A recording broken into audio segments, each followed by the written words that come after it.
Bagaimana sih cara mengatasi blokade mental yang menghambat uang masuk kepada kita? Blokade ini biasanya itu selalu ada ya, mungkin dari pengaruh orang, bisa juga dari diri kita sendiri. Itu biasanya akan menjadi sebuah penghambat. Dan itu bisa menjadikan teman-teman ini justru kayak misalkan mendapat peluang tiba-tiba cancel, tiba-tiba batal, terus teman-teman melakukan sesuatu kok nggak pernah berhasil. Pokoknya yang bersangkut pautan dengan pemasukan atau keuangan itu teman-teman selalu gagal. Dari situ ada yang namanya blokade mental atau mental block ya. Nah, ketika kita memiliki mental block, kita harus memecahkannya dan kita harus merubahnya menjadi sesuatu yang bisa menjadi daya tarik ya, mungkin menjadi magnet yang bisa menarik mungkin nilai finansial dalam kehidupan kita. Jadi untuk aspek apapun ilmu yang ada di channel ini bisa Anda terapkan, hanya saja kan memang peminatnya kebanyakan tentang uang ya, kita bahasnya tentang uang. Dan kita langsung mulai di poin pertama, ubah keyakinan negatif. Kita harus mengubah yang namanya keyakinan negatif. Ketika kita punya keyakinan yang negatif tentang betapa sulitnya bekerja, betapa sulitnya usaha, betapa sulitnya proses, dan betapa sulitnya uang untuk datang kepada kita, maka itu harus kita rubah menjadi sebuah kemudahan. Sebenarnya tinggal dibalik aja. Bekerja atau pekerjaanku itu sangat menyenangkan dan sangat mengembirakan dan aku bersyukur. Karena apa? Dari situ banyak pemasukan dan bonus-bonus yang datang kepadaku. Mungkin Anda bisa menanamkan seperti itu. Atau bagi yang usaha, yang biasanya mau usaha aja udah berpikir, aduh rame nggak ya?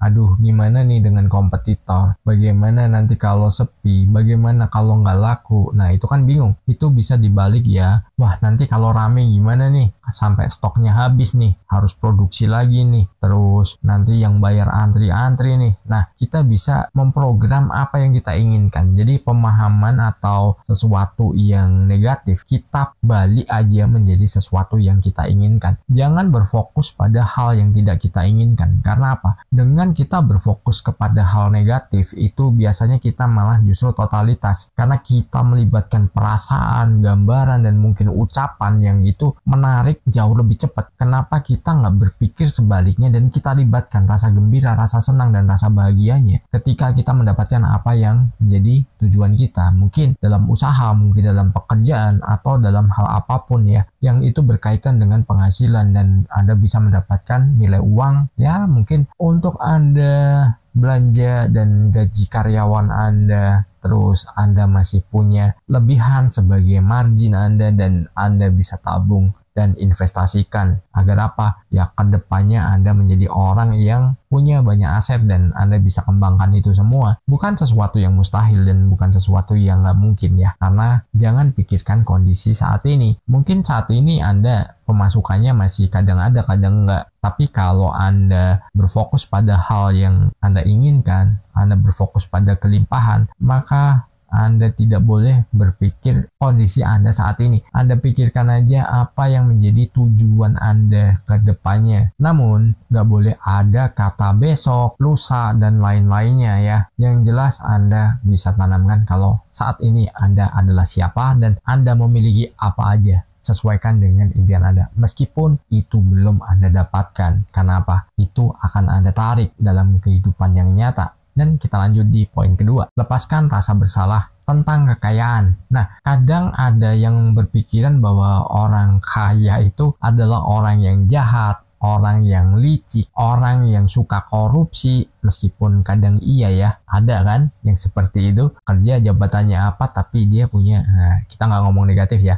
Tapi ini realita dari apa yang kita lihat. Dan kita nggak boleh melakukannya. Jadi gini, kita menjalankan sesuatu dan kita pengen kaya. Ketika koridor kita udah bener, jalan kita udah oke, dan kita tidak perlu takut untuk merasa bersalah. Hal yang salah itu adalah sesuatu yang merugikan orang lain. Kalau Anda kaya raya tapi Anda menyakiti orang, Anda melakukan ya mungkin merusak generasi muda dengan berjualan barang-barang tertentu, atau Anda menjadi pejabat dan Anda melakukan berbagai macam hal yang pokoknya merugikan juga, merugikan negara. Nah, itu pantas Anda merasa bersalah. Namun ketika Anda dalam koridor yang benar, ya Anda nggak perlu merasa bersalah, dan Anda kalau perlu bagikan bagaimana pengalaman Anda, proses Anda dari nol sampai saat ini. Itu pantas diacungi jempol. Karena apa? Anda tidak melakukan hal yang neko-neko. Anda tetap pada koridor, apalagi ketika itu Anda juga menerapkan law of attraction, atau bahkan Anda tidak menyadari bahwa Anda juga menerapkan law of attraction, dan tiba-tiba loh kok doaku terjawab, doaku terkabul. Nah, itu karena vibrasi Anda sangat bagus dan Anda menjaganya. Ketika Anda sudah menerapkan itu, ya alam semesta sudah menyesuaikan dirinya dan mengirimnya untuk Anda, ya tentunya dengan izin Tuhan, ya bukan tiba-tiba kita nyembah pohon. Nah, itu nggak boleh, ya. Kita lakukan itu pokoknya afirmasi, doa, dan lain-lainnya itu meminta ke Tuhan. Sebenarnya nggak meminta sih. Apa yang dinilai itu adalah sebuah rasa syukur, rasa terima kasih, itu yang dinilai dan itu diwujudkan. Tapi kebanyakan orang berdoa itu adalah memerintah Tuhan, dan saya tidak membahasnya di video kali ini, ya. Nanti mungkin ada di diskusi yang berbeda kita bahas, ya, bagaimana kok bisa sih doa kok nyuruh Tuhan. Nah, mending kita nggak berdoa daripada kita nyuruh Tuhan. Nanti kalau Tuhan jawab, emang lu siapa? Nah, mau gimana? Seru sebenarnya kalau kita mau pakai diskusi, tapi tidak di sini. Kita di sini belajar tentang law of attraction, dan kita belajar tentang bagaimana menjadi magnet uang. Dan kini kita lanjut di poin ketiga, pilih teman. Ini sebenarnya saya udah bahas lama banget. Kenapa teman harus pilih-pilih? Ketika Anda memiliki 1000 teman, tapi itu semuanya sampah, atau semuanya toksik, atau semuanya negatif, maka Anda akan dinilai orang lain meskipun Anda nggak seperti mereka. Anda juga adalah bagian dari mereka. Karena itu namanya adalah labeling atau identifikasi kelompok. Anda bergaul dengan orang-orang yang suka melakukan kejahatan, ya Anda akan dinilai bahwa Anda salah satu dari mereka, meskipun Anda hanya kenal dan Anda hanya berteman biasa. Begitu juga ketika kita berteman dengan banyak orang sukses, orang berhasil, orang yang dia memiliki jiwa entrepreneurship, atau orang yang pokoknya visioner lah, berpikir maju, maka ya Anda salah satu bagian dari mereka, meskipun Anda hanya berkumpul. Namun perlu diingat, ya, sesuatu yang positif itu menular,